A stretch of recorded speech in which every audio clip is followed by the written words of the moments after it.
আচ্ছা আমি নোটগুলো দিয়ে দিব, তখন হচ্ছে আপনারা আরো ক্লিয়ার হয়ে বুঝে ফেলবেন, ঠিক আছে? চলে আসেন, কার্ডিয়াক সাইকেল শেষ আমাদের, এবার তাড়াতাড়ি শেষ করি আমরা, তারপরে দেখি কি আছে। হৃৎপিণ্ডের কাজ, কার্ডিয়াক সাইকেল, এগুলো সব আমরা পড়ে ফেলছি। দেখেন এখানে নীলের ড্যাশ কিছু ইনফরমেশন আমাদের মুখস্থ করতে হবে। আচ্ছা আমি শেষ করে দিচ্ছি, আমি নোট আপনাদের দিয়ে দেবো নি। যেগুলো নোটে, শুনুন আমি বলি, যেগুলো যেগুলো নোটে আছে সব তো এক্সপ্লেন করে বোঝাতে পারলাম না, আসলে এত সময়ও নাই ভেঙে ভেঙে বোঝানোর। ভেঙে ভেঙে বুঝাইলেই ভালো হয়, সবাই ধরতে পারে ব্যাপারগুলো, ঠিক আছে? আমি শেষ করে দিচ্ছি, আর নোটগুলো হচ্ছে আমি আপনাদের পরে আবার সব দিয়ে দিব, ঠিক আছে? আমি সবই নোটগুলো আপনাদের দিয়ে দেওয়ার ব্যবস্থা করবো, দেখি তারপরে কি কি আছে। শুধু একটু দাগান আমার সাথে, সবার সাথে একটু আমাকে, যে কজন আছে একটু বলেন, সবার সামনে বই আছে, আমি বলি গুরুত্বপূর্ণ কোনগুলো দাগাই ফেলেন, ঠিক আছে? দাগাই শেষ করে দিই। একজনের কাছে আছে, আর বাকিরা?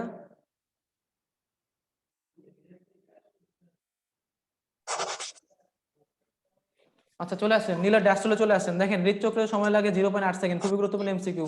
কত সময় লাগে? নীলার ড্যাশ চলে 77 পেজে চলে আসেন সবাই, নীলার ড্যাশ চল 77 পেজ, নীলার ড্যাশ চল 77 পেজে সবাই চলে আসেন। দেখেন এইখানে হৃদচক্রের মোট সময় লাগে কত? একজন একজন একটু আনমিউট করে আমার সাথে কথা বলেন, আমি বলি আপনারা যে বলেন যে দাগাইছেন, রেসপন্স করেন কাইন্ডলি, তাহলে তাড়াতাড়ি হ্যাঁ শেষ হবে। ভাইয়া, ওটা দাগাইছি। তারপরে দেখেন হৃদস্পন্দন প্রতি মিনিটে 60 থেকে 100 বার, খুবই গুরুত্বপূর্ণ পড়া, বেসিক পড়া, আজীবন জানতে হবে। হৃদস্পন্দন প্রতি মিনিটে কতবার? 60 থেকে 60 থেকে 100 বার। 100 বার। কতবার? 60 থেকে 100 বার। সেটা 60 আমরা থেকে কোথায় মাপতে 100। পারি? সেটা আমরা মাপতে পারি রেডিয়াল ধমনীতে। এই যে এইখানে রেডিয়াল আর্টারি আছে বা রেডিয়াল ধমনী আছে, এখানে আমরা এটা মাপতে পারি, ঠিক আছে? যখন আমরা এটা এখানে যখন মাপবো, সেটাকে বলা হয় পালস। কি বলা হয়? পালস। আর যখন আমরা 1 মিনিট ধরে হিসাব করবো যে 1 মিনিটে কতবার কাঁপছে, কতবার হয়েছে, তখন সেটাকে বলা হবে পালস রেট। কি বলা হবে? পালস রেট, ঠিক আছে? রেট। ঢাকায় ফেলেন কাকে পালস রেট বলে আর কাকে পালস বলে, আর প্রতি মিনিটে কতবার। এখান থেকে জাস্ট দুইটা মুখস্থ করলেই হবে। 0.8 সেকেন্ড লাগে এবং পালস রেট হচ্ছে হৃদস্পন্দন প্রতি মিনিট 60 থেকে 100। দুইটা এমসিকিউ খুবই গুরুত্বপূর্ণ, ঠিক আছে? তারপর চলে আসেন হার্টবিট গণনার পদ্ধতি লাগবে না, পালস রেটকে আমরা নারী বলি। দেখেন এখানে একটা এমসিকিউ আছে, কি আছে? পালস রেটকে আমরা কি বলি?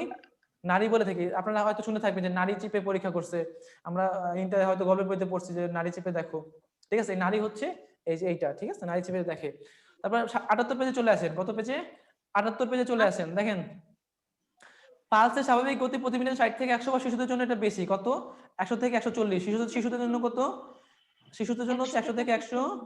140। আর 1 ডিগ্রি তাপমাত্রার জন্য 10 বার, প্রতি মিনিটে 10 বার করে পালস রেট কিন্তু বেড়ে যায়, ঠিক আছে? কতবার মানে? 10 বার, ঠিক আছে? দেখাইছেন? হ্যাঁ পাইছি। 60 এর কম হলে হার্ট ব্লক বা জন্ডিস হবে। এই পালস রেট যদি 60 এর কম হয়, তাহলে কি হবে? হার্ট ব্লক বা জন্ডিস হবে। পাইছেন? জি ভাইয়া। তারপর চলে আসেন রক্তচাপ।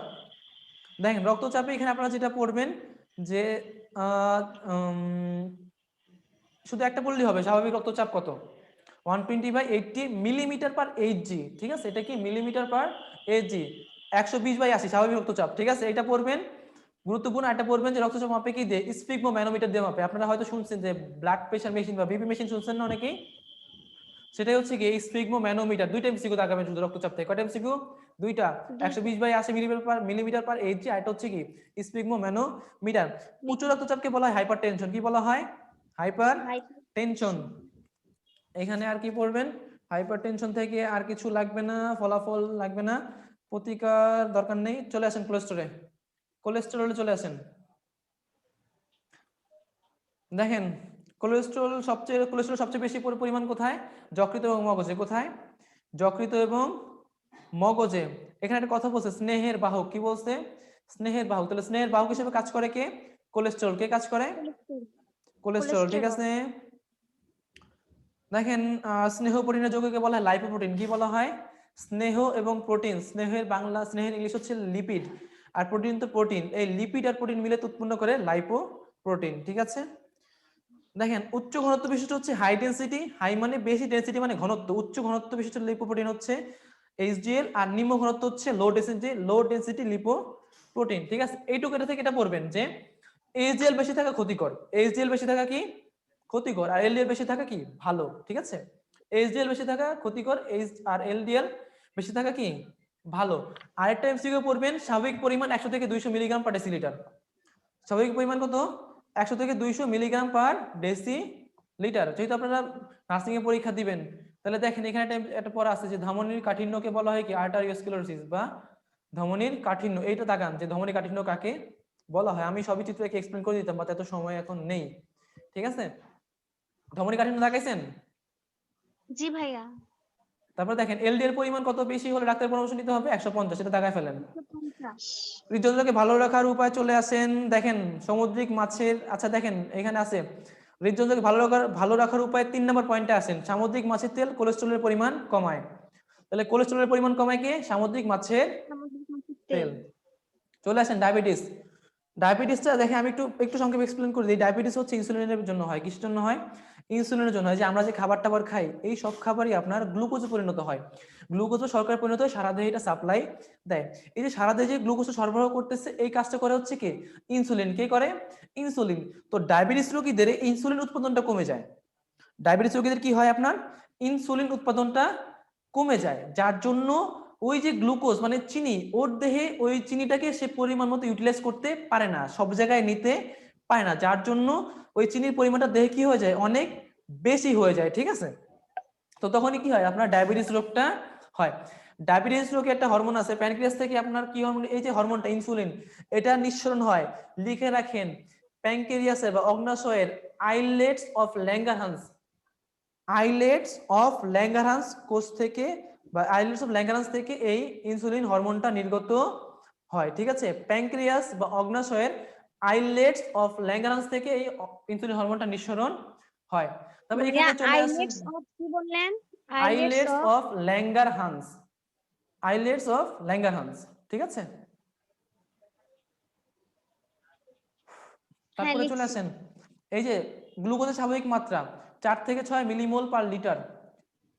ডায়াবেটিসের পাইছেন গ্লুকোজের স্বাভাবিক মাত্রা 4 থেকে 6 মিলিমোল পার লিটার। হ্যাঁ পাইছি।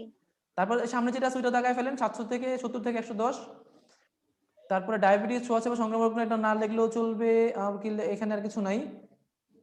দেখেন উচ্চ রক্তচাপ করোনারি হৃদরোগ হওয়ার পূর্ব লক্ষণ, একদম শেষে উচ্চ রক্তচাপ করোনারি হৃদরোগ হওয়ার পূর্ব লক্ষণ। ঠিক আছে, দেখে রাখেন যে করোনারি হৃদরোগের পূর্ব লক্ষণ হচ্ছে উচ্চ রক্তচাপ। কাদের ডায়াবেটিস হওয়ার আশঙ্কা বেশি লাগবে না? ডায়াবেটিস রোগের লক্ষণটা পড়ে ফেলুন। ডায়াবেটিস রোগের লক্ষণ পড়বেন, কি পড়বেন? লক্ষণটা পড়ে ফেলবেন, ভিভিআই দিয়ে রাখেন। আর ডায়াবেটিস নিয়ন্ত্রণ, খাদ্য নিয়ন্ত্রণ, ওষুধ সেবন, জীবন শৃঙ্খলা, মোট 3 ভাবে নিয়ন্ত্রণ করা যায়। Chapter close. দেখেন এই চ্যাপ্টারে আমি যে আপনাদের বাচ্চাদের যে পড়াই যে নোটগুলো আছে সেই নোটগুলো আমি দিয়ে দিব। যতটুকু মোটামুটি সব ক্লিয়ার করে দেওয়া আছে, আপনারা দেখলে একটু বুঝবেন, যদি এক্সপ্লেন করতে পারলে অনেক ভালো হইতো। এখন যেগুলো এক্সপ্লেন করতে পারছি সুন্দর করে, ওগুলো নোটগুলো দেখলে আপনারা মানে বুঝতে পারবেন সবকিছু ইজিলি, পরের গুলো বুঝতে পারবেন, একটু কষ্ট হবে। ঠিক আছে, না বুঝলে ইনশাল্লাহ যদি আপনাদের যদি আবার পরে যদি ক্লাস নেই, আবার দেখা হবে, কথা হবে ইনশাল্লাহ। ঠিক আছে, আজকে তাহলে এ পর্যন্তই থাকুক নাকি? আচ্ছা, কে কে ঠিক ক্লাস আছে করলেন? আচ্ছা ঠিক আছে, আজকে পর্যন্তই থাক, আমি নোটগুলো দিয়ে দেবো, আপনারা নিয়ে পড়াশোনা করেন ঠিক মতো। আচ্ছা তাহলে থাকুক, আজকে শেষ করে দিই, আমি নোটগুলো দিয়ে দেবো নি। আল্লাহ হাফেজ, সবাইকে ভালো থাকবেন, দোয়া রাখবেন আমার আসসালামু জন্য, আলাইকুম। যদি দেখা হয় তো হলোই। আসসালামু আলাইকুম সবাইকে।